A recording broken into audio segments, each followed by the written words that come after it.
So, who here travels too much? Show of hands. Anyone? Anyone feel like they would not like more travel in their life? If so, this might not be the video for you. But for all of you who would love to invite more travel into your life, you're in the right place. So let's talk about it.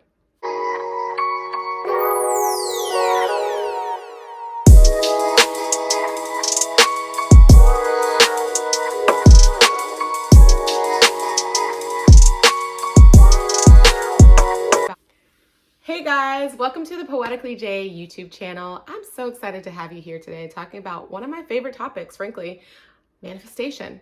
I love to talk about manifesting because it really reinforces the power that we have as individuals. I know that I can get many of the places that I want to go without working with the universe, but it will be at a much slower rate. Okay? We're always creating, whether we know it or not. We're always creating with every thought, every belief that we have. So manifestation is really learning to harness those thoughts and harness your beliefs to produce an effect that you're actually looking for.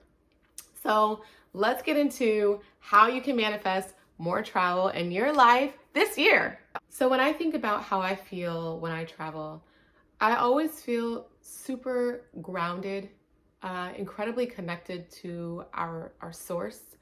And I feel like messages come through to me so much clearer when I'm traveling. And I'm not sure if that's because the hustle and bustle of our lives is placed on pause momentarily and we're able to be deeply present and focused on the moment. But whatever the case is, it is always a really transformative experience. And, that's from going to really exotic places like Thailand, or even just going somewhere local. There's just really something about experiencing a new place and how it makes you feel. So I want you to think about some of the emotions that come up for you when you're traveling.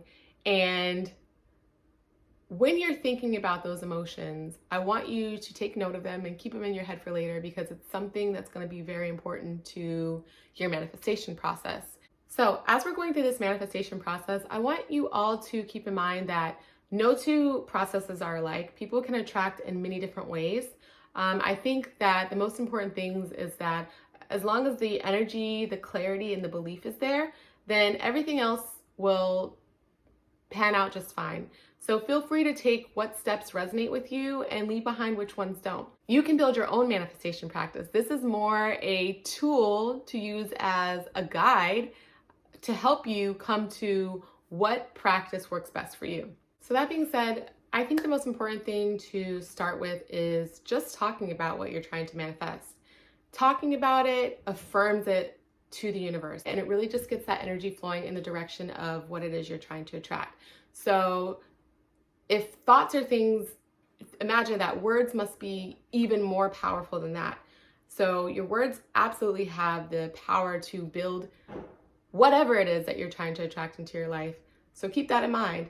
You talking about it and talking about it in a joyful, uplifted, and exuberant manner, like you already believe that it's on its way to you, is such a huge factor. Joyous energy attracts so much more than low level energy. So just think about that as you're going through the process of talking about it. So this is perhaps my favorite part of the process, because I think sometimes the process of dreaming about a place can be even grander than actually going there, because you build up this energy and this excitement. And I'm not saying that when you get to your destination that it's not the same, but that anticipation is one of my favorite parts about traveling. Like the actually traveling is exciting. Of course, it's so fulfilling and fun, but the anticipation, there's just really something about it of just, knowing that you're going to be visiting somewhere new. There's nothing quite like it. So the process of visualization is something that you're going to want to get really familiar with. And you can do visualization practices in many different ways. I kind of do it in a similar way as meditation. For me, I can meditate laying down, I can meditate in a seated position, I can meditate walking, I can meditate many different ways, because in my mind, meditation is more about getting still and getting centered and being very present. And I don't think that that takes you having a specific setting in order to do that. In fact, I think that settings that are busier are actually better places to solidify your manifestation practice. Your meditation practice, because they allow you to be still no matter what kind of chaos is going on around you. So, kind of a side note, but when you're practicing visualization, it really just requires you to harness all of the emotions that we spoke about earlier, really think about them, and think about what the place looks like that you're going to.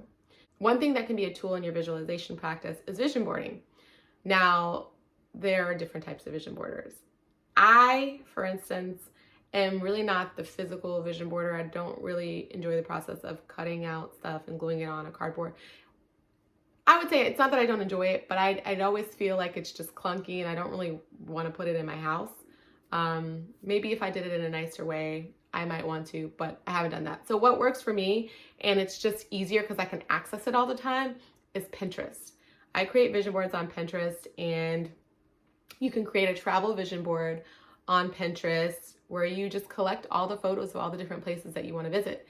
And that's really helpful in your visualization practice because you can be able to reference it and be able to call on those images in your mind and really build a firm feeling of what it's going to be like. You can actually be able to experience a destination before you've even stepped foot in it. The next thing you guys want to do is you want to save that date. Put it in your calendar so I know it's real. So you know it's real. When you put it in your calendar, it really, you're really saying that, like, I'm building this into my schedule. I'm taking this seriously. I'm not scheduling anything around this time. I'm going on a trip. As things come up, sometimes you forget dates that you've already put in your calendar. So you putting it in there, you will constantly reference it. When things come up and people ask you, oh, what do you have going on this date? You go, you pull it up and you see that it's in your phone, and it's just like a constant reminder that this trip is planned. And to me, it's just more reinforcement. You might not know the how, but sometimes it's not your job. It's never really our job to know the how. It's just our job to know the what. All right, so you have felt what it's gonna feel like to be in your place. You've actually visualized what it looks like, all the places that you're going to visit, and you've saved the date in your calendar. What else could you do? So this one's a little bit on the risky side, but again, if you really are aligning with this energy of manifesting this travel experience in your life, then you just take leaps. You take leaps of faith. I would say that you purchase something that's related to your trip. Buy a ticket, book a tour, buy something, book your hotel room, even if it's just a night. Do something to really solidify and confirm your certainty to the universe. So there it is, friends, my complete travel manifestation process. Let me know where you're heading in the comments. And if you have a friend that's trying to manifest some more travel in their lives, be sure to share this video. And as always, please, please, please be sure to like and subscribe. Until next time, my friends, thanks so much for stopping by and take care.